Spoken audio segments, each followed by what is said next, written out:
सो hello lovelies, welcome और welcome back to my channel. So episode 7 की शुरुआत में जियांग अपने बचपन की स्टोरी बताने लगता है कि जब वो छोटा था तो उस टाइम पर टीचर ने सभी बच्चों को किडनी बीन्स को उगाने के लिए कहा था। जहाँ पर सभी स्टूडेंट्स के बीच काफी अच्छी तरीके से स्प्राउट होने में लगे हुए थे, वहीं पे जियांग का प्लांट कुछ ज्यादा ही स्लो था और इस रीजन की वजह से काफी सारे बच्चे जियांग की बेइज्जती भी करते हैं, जिसे छुपाने के लिए जियांग उनसे क्लियरली कह देता है कि उसे किडनी बीन्स एक्चुअली में पसंद ही नहीं और अच्छा ही हुआ कि उसका प्लांट स्प्राउट नहीं हुआ। इवन अगर खाने में भी उसको किडनी बीन्स मिलती थी तो वो उस खाने को ही नहीं खाया करता था, जिसके चलते उसे बिल्कुल भी फर्क नहीं पड़ता कि उसका प्लांट ग्रो होगा कि नहीं होगा।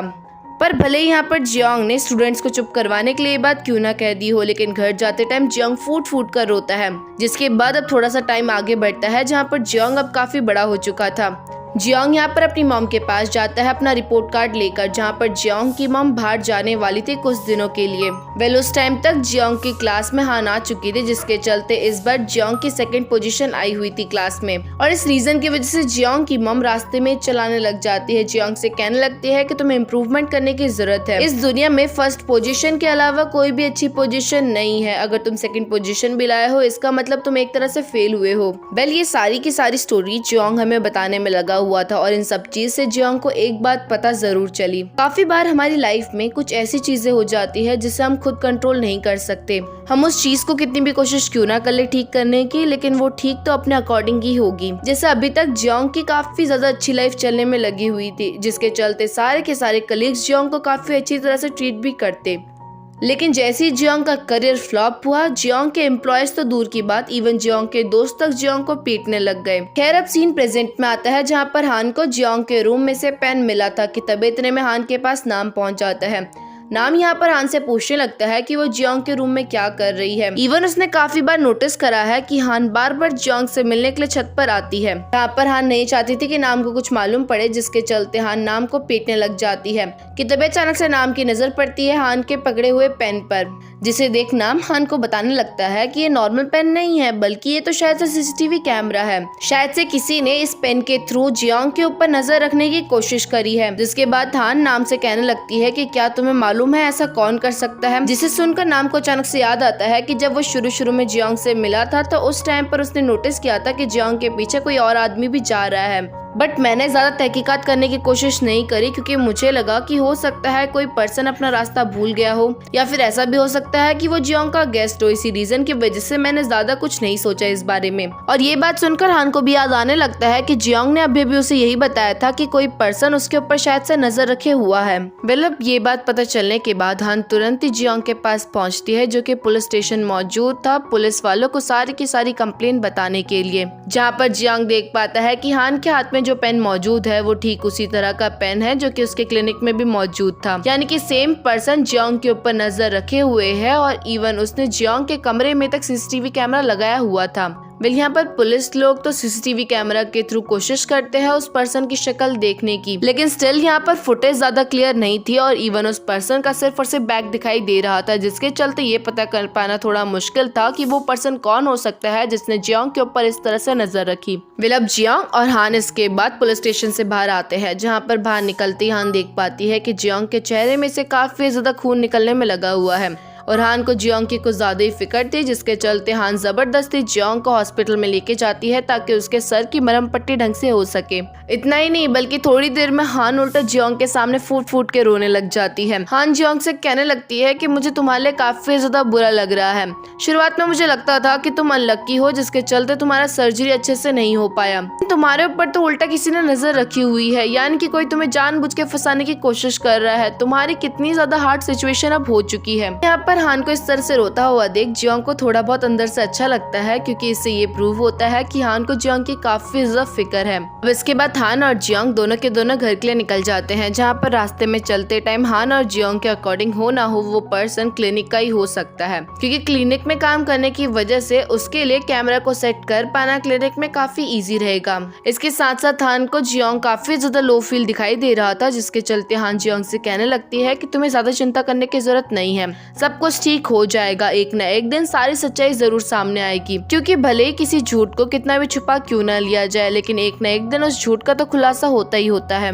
और इतना ही नहीं, इवन इसके साथ साथ हान जियोंग से ये भी कहने लगती है कि चलो प्रॉमिस करते हैं जब सब कुछ ठीक हो जाएगा तो हम दोनों साथ में मूवी देखने के लिए जाएंगे। लेकिन मैं चाहती हूँ कि मैं मूवी देखने जाऊँ और उस पर्सन के साथ देखने के लिए जाऊँ जिसे मैं सबसे ज्यादा लाइक करती हूँ। यानी कि एक तरह से यहाँ पर हान जियोंग को ही पॉइंट करने में लगी हुई थी। अब नेक्स्ट मॉर्निंग ली होंग को एक बार फिर से हॉस्पिटल में दायोंग दिखता है, लेकिन इस बार ली होंग दायोंग से काफी अच्छे से बात करती है। ली होंग यहाँ पर दायोंग से पहले तो थैंक यू कहती है, क्योंकि दायोंग की वजह से ली होंग फाइनली एक इंसेक्ट को पकड़ने में कामयाब रह पाई। इसके साथ साथ यहाँ पर ली होंग दायोंग को इंसेक्ट पकड़ने का रीजन भी बताती है कि उसके बेटे को काफी ज्यादा जो है बोरियत फील होती है, क्योंकि मैं ज्यादातर टाइम तो हॉस्पिटल में ही रहती हूँ और वो भी छोटा बच्चा है, जिसके चलते उसका तो खेल कूद में इंटरेस्ट होगा ही होगा। और इसी रीजन की वजह से उसे खुश करने के लिए मैंने उसके लिए इंसेक्ट पकड़ा, ताकि एटलीस्ट वो उसके साथ थोड़ा बहुत एंजॉय कर सके।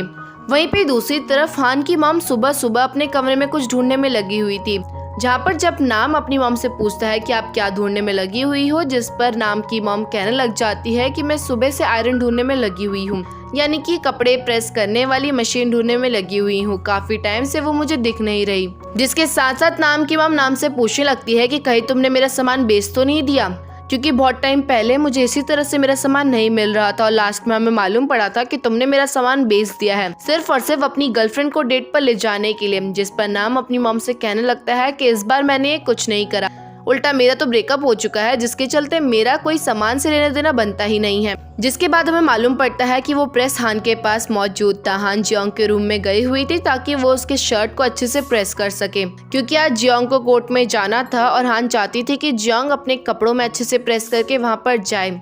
जहाँ पर शुरुआत में तो जियोंग हान को ऐसा करने के लिए मना कर देता है, जिस पर हान जियोंग से कहने लगती है कि पिछली बार मैंने देखा था तुम्हारी वीडियो में तुम्हारे कपड़े काफी ज्यादा अजीब दिख रहे थे, ऐसा लग रहा था कि तुमने ढंग से प्रेस करा नहीं। और अब हान जियोंग को काफी फोर्स करने लगती है, जिसके चलते जियोंग को अपनी शर्ट हान को सौंपनी ही पड़ती है। अब इसके बाद एक बार फिर से हम हान की मॉम को देख पाते हैं, जो कि फ्रिज में कुछ ढूंढने में लगी हुई थी। हान की मॉम नाम से कहने लगती है कि मैंने बहुत सारे टेस्टी खाना फ्रिज में रखा हुआ था, वो अचानक से कहाँ चले गया। जिसके बाद एक बार फिर से हान की मॉम नाम से पूछने लगती है कि कहीं तुमने तो मेरा खाना नहीं चुराया, क्योंकि ठीक इसी तरह से तुम एक बार मेरे सारे के सारे टेस्टी खाने को चुरा कर अपनी गर्लफ्रेंड के लिए लेके गए थे। जिस पर एक बार फिर से नाम अपनी मॉम को समझाने की कोशिश करता है कि मैंने ये काम नहीं करा, क्योंकि मेरा ऑलरेडी ब्रेकअप हो चुका है।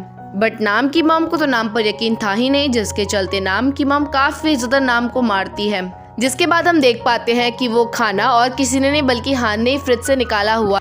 हान वो सारा का सारा अपने साथ जियोंग के लिए लेके गई हुई थी, ताकि जियोंग भूखे पेट कोर्ट में ना जाए, क्योंकि कहते हैं ना कोई भी काम करने से पहले हमें अपनी पेट पूजा जरूर करनी चाहिए। इतना ही नहीं, यहाँ पर हान जियोंग से कहने लगती है कि आज तुम्हारे साथ कोर्ट में मैं भी चलूंगी, जिसके लिए जियोंग साफ साफ मना कर देता है। लेकिन हान भी थी जिद्दी, हान तो कह देती है जियोंग को कि मैं चल के ही रहूंगी। इस पर जियोंग हान से एक शर्त रखता है कि ठीक है, अगर तुम मेरे साथ चलना चाहती हो तो क्यों ना हम लोग रॉक पेपर सीजर खेलें। अगर तुम गेम जीत गई तो ऑफ कोर्स तुम मेरे साथ जा सकती हो, लेकिन अगर मैं जीत गया तो तुम मेरे साथ कोर्ट नहीं जाओगी। और अब होना क्या था, ये दोनों रॉक पेपर सीजर करते हैं, जहाँ पर पहली बारी में हान जीत जाती है, यानी कि हान जियोंग के साथ कोर्ट चलेगी। अब इसके बाद हान जब अपने कमरे में जाती है तो वहाँ पर पहुंचकर वो देख पाती है कि नाम और उसकी मॉम जो है आपस में लड़ने में लगे हुए हैं। यहाँ पर हान अपनी मॉम से पूछती भी है कि आप दोनों ये सब कुछ क्यों करने में लगे हुए हो। जिस पर हान की मॉम हान को बताने में लगती है कि सुबह से मुझे मेरा आयरन नहीं मिल रहा है और इवन फ्रिज में से काफी सारा खाना भी गायब है। मेरे अकॉर्डिंग हो ना हो ये सब चीज के पीछे नाम का हाथ है। जिस पर नाम हान की तरफ देखते हुए कहने लगता है कि आप मुझ पे क्यों शक कर रही हो सकता है कि ये सब कुछ हान ने करा होगा। जिसे सुनकर हान के एक्सप्रेशन थोड़े से तो खराब बन जाते हैं, लेकिन हान की मॉम नाम को सुनाते हुए कहने लग जाती है कि तुम्हारी बहन ऐसा काम नहीं कर सकती। तुम्हारी बहन बचपन से काफी पढ़ाकू रही है, मेडिकल स्टूडेंट रही है, उसे ये सब कुछ काम करना शोभा बिल्कुल नहीं देता।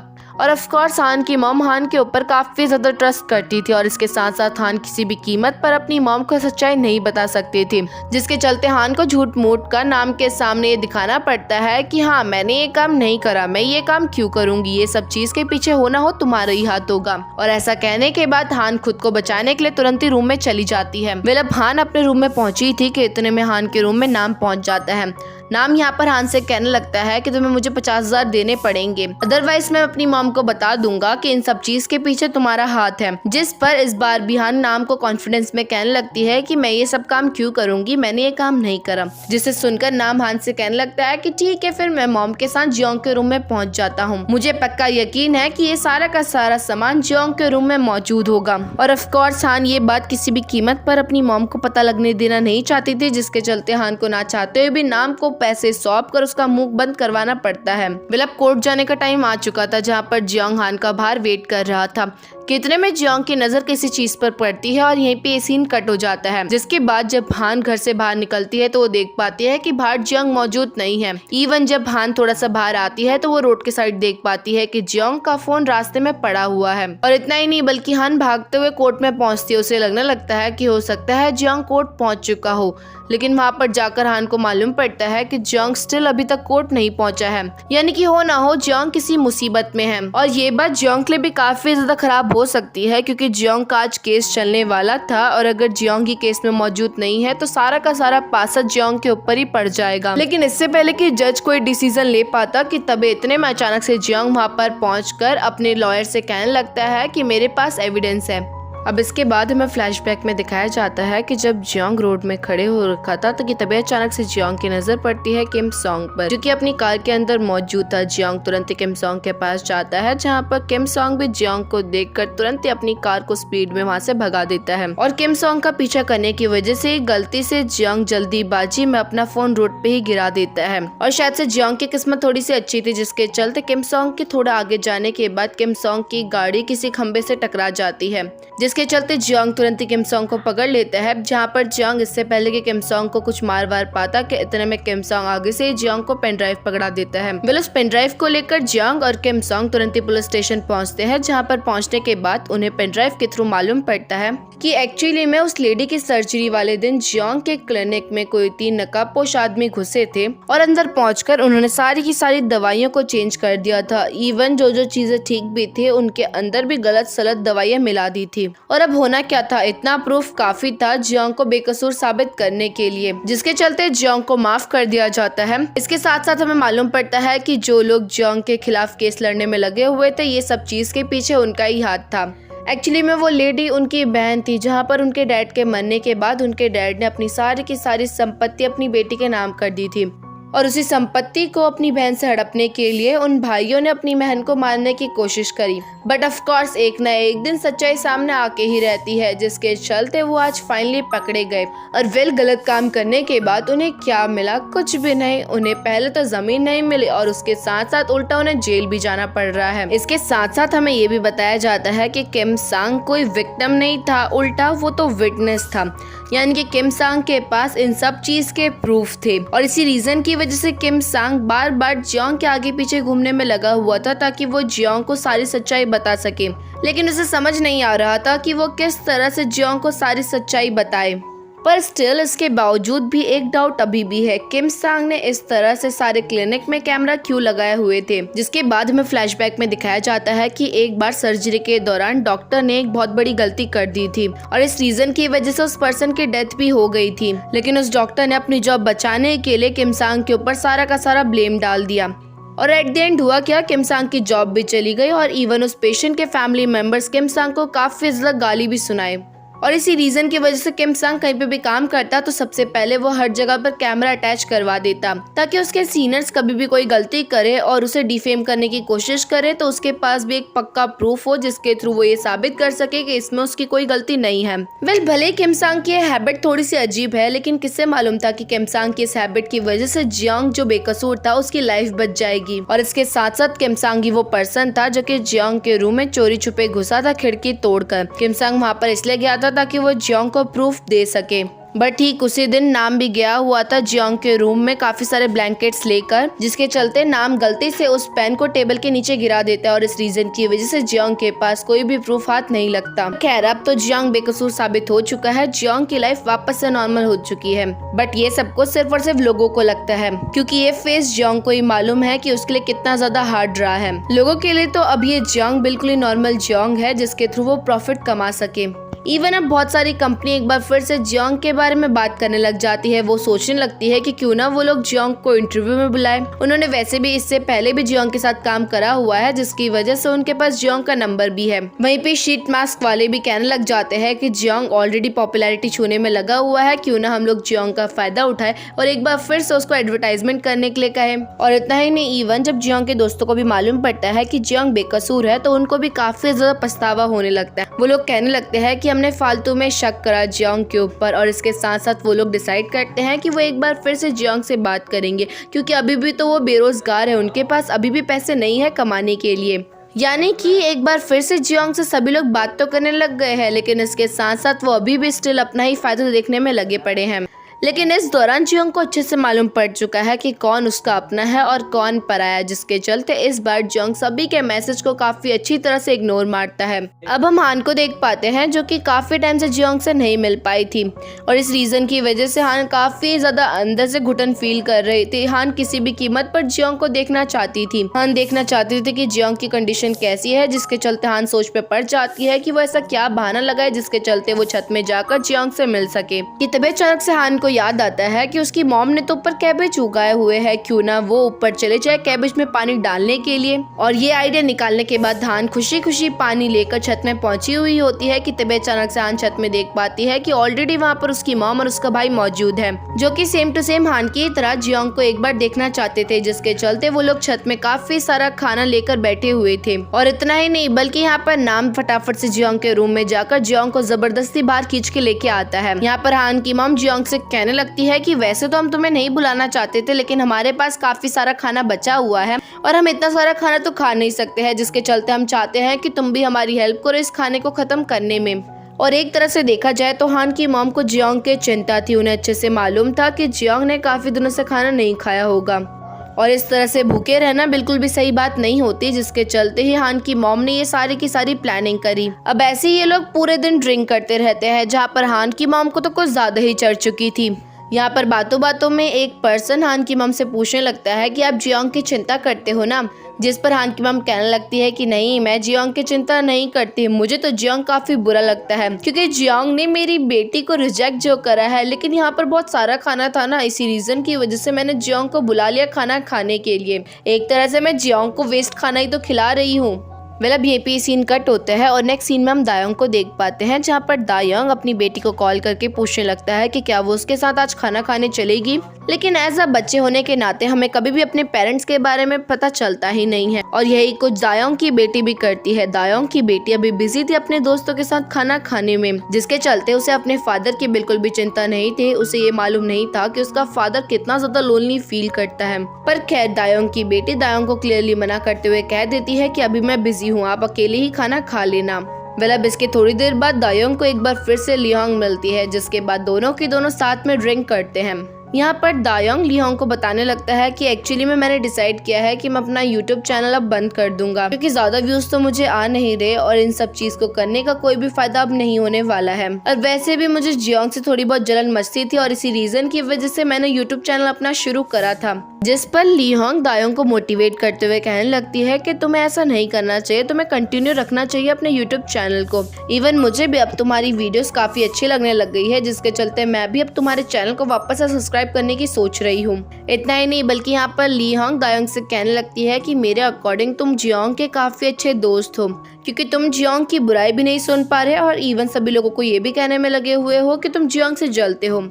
जिस पर दायोंग लियोंग को बताने लगता है कि एक्चुअली में पास्ट में कुछ बहुत बड़ा सीन हो गया था और इस रीजन की वजह से जियोंग और मेरा कट ऑफ हो गया, अदरवाइज हम काफी अच्छे फ्रेंड्स थे। इवन अभी जियोंग काफी मुसीबत में था और इस रीजन की वजह से मुझे भी काफी टेंशन होने में लगी हुई थी, लेकिन पास्ट की लड़ाई की वजह से मुझे कभी भी हिम्मत ही नहीं हो पाई, जिसके चलते मैं जियोंग को कभी भी कॉल भी नहीं कर पाया और ना उससे पूछ पाया कि वो भी कैसा है। यहाँ पर दायोंग की बात सुनकर लियोंग दायोंग से कहने लगती है कि तुम्हें एक बार ट्राई करना चाहिए, तुम्हें एक बार जियोंग को कॉल करके उसका हाल समाचार पूछना चाहिए। क्या पता जियोंग सारी बात भूल चुका हो और इवन तुम्हें वो माफ भी कर दिया हो। अब यहीं पे सीन कट होता है और एक बार फिर से हम जियोंग और हान की मॉम को देख पाते हैं, जो कि एक साथ लगे पड़े थे। हान की मम जियोंग से कहने लगती है कि इस टाइम पर तुम कितने ज्यादा लोनली फील कर रहे होगे और इवन कोई भी तुम्हें सपोर्ट भी नहीं कर रहा था, और अब देखो भर भर के लोग तुमसे बात करने की सोच रहे हैं क्योंकि एक बार फिर से वो तुमसे अपना मतलब जो निकलवाना चाहते हैं। और हान की मम ये सब कुछ कहने में लगी हुई थी कि इतने में जियोंग को दायोंग का कॉल आने लगता है, जिसे देखकर हान की मम जियोंग से पूछने लगती है कि क्या कभी इसने तुम्हें कॉल करा है, जिसके जवाब में जियोंग मना कर देता है। और अब होना क्या था, हान की मम को अब दायोंग पे भी गुस्सा आने लगता है, जिसके चलते हान की मम तुरंत ही जियोंग से उसका फोन छीन कर कॉल को पिक कर लेती है और कॉल उठाते ही दायोंग पे काफी चिल्लाने लगती है, कहने लगती है कि तुम्हें जब जियोंग की फिक्र ही नहीं थी तो अब क्यों कॉल कर रहे हो तुम जियोंग को। आज के बाद जियोंग के तुम आसपास भी मुझे मत दिख जाना, अदरवाइज मैं तुम्हें काफी ज्यादा मारूंगी। और ऐसा कहने के बाद हान की मम कॉल को कट कर देती है। हान की मम से ये बात सुनने के बाद दायोंग और भी ज्यादा पागल हो जाता है। दायोंग को ये तो मालूम नहीं था कि कॉल पे उससे किसने बात करी, लेकिन दायोंग को इतना जरूर मालूम था कि अभी अभी उसकी काफी बुरी वाली बेइज्जती हुई है, जिसके चलते दायोंग लियोंग को कहने लगता है कि तुम्हारा आइडिया काफी खराब है, तुम काफी ज्यादा खराब हो। तो यहाँ पर लियोंग भी दायोंग की ये बात सुनकर दायोंग से गुस्सा हो वहाँ से निकल जाती है, क्योंकि एक तो लियोंग दायोंग की हेल्प करने की सोच रही है और ऊपर से दायोंग लियोंग को उल्टा सीधा कह रहा है। अब खैर इसके बाद हान जियोंग को अपने साथ बाहर लेकर जाती है और इसके साथ साथ जियोंग से कहने लगती है कि मेरे फैमिली मेंबर्स की बात पर तुम ज्यादा ध्यान मत देना, वो कभी कभार इसी तरह से पागलों वाली हरकत करने लग जाते हैं। जिस पर जियोंग कहने लगता है कि बिल्कुल भी नहीं, मुझे तो बल्कि उनके साथ रहकर थोड़ा सा अच्छा फील हुआ, क्योंकि इकलौते वही थे जो कि मुझे काफी अच्छे से सपोर्ट करने में लगे हुए थे, अदरवाइज सभी लोग जो है मुझे इग्नोर मारते थे। इवन जैसे ही मेरा केस सॉल्व हुआ तो उन लोगों ने भी मुझे कॉल करना शुरू कर दिया जिन्होंने कभी मुझे कॉल तक नहीं करा। जिसके बाद जियोंग तुरंत ही हान से कहने लगता है कि क्या तुम मेरे साथ ड्रिंक करने के लिए चलोगी।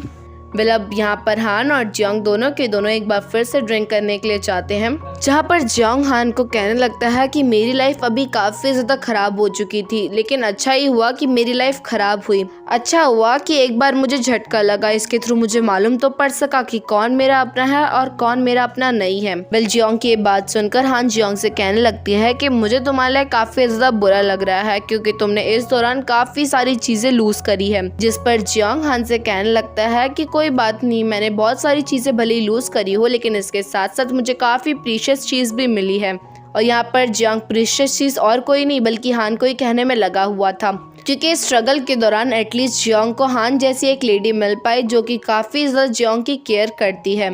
और अब दोनों के दोनों साथ में काफी ज्यादा ड्रिंक करते हैं। इवन जियोंग तो हद से ज्यादा ड्रिंक कर चुका था, जिसके चलते उसे काफी ज्यादा नशा भी चढ़ गया था। और अब होना क्या था, जियोंग को नशा चढ़ गया था, जिसके चलते अब जियोंग बार बार हान से बात बात में कहने लगता है कि क्या तुम्हें मालूम है हान कि मैं तुम्हें काफी ज्यादा प्यार करता हूँ, आई लाइक यू। और ऐसा जियोंग हान को एक बार नहीं बल्कि बार बार कहने में लगा रहता है। एक ही चीज बार बार सुनकर हान एक तरह से तो पागल भी हो चुकी थी, लेकिन इसके साथ साथ हान को काफी ज्यादा अच्छा भी फील हो रहा था। जिसके बाद हान और जियोंग एक पार्क में जाते हैं और वहाँ पर बैठकर एक साथ मून को देखने में लगे रहते हैं, जहाँ पर जियोंग हान को कहने लगता है कि तुम मेरे लिए किडनी बीन्स की तरह हो, मैं तुम्हें स्प्राउट होता हुआ देखने के लिए बिल्कुल भी वेट नहीं कर पा रहा हूँ। मैं हमेशा से चाहता था कि मेरे पास भी कोई एक ऐसा पर्सन हो जो कि ब्लाइंडली मेरे पे बिलीव करता हो, और आज फाइनली मुझे वो पर्सन मिल चुका है। और ऐसा कहते कहते अब जियोंग हान से कहने लगता है कि हान क्या मैं तुम्हारा हाथ पकड़ सकता हूँ, जिस पर हान भी जियोंग को हाथ पकड़ने की परमिशन दे देती है।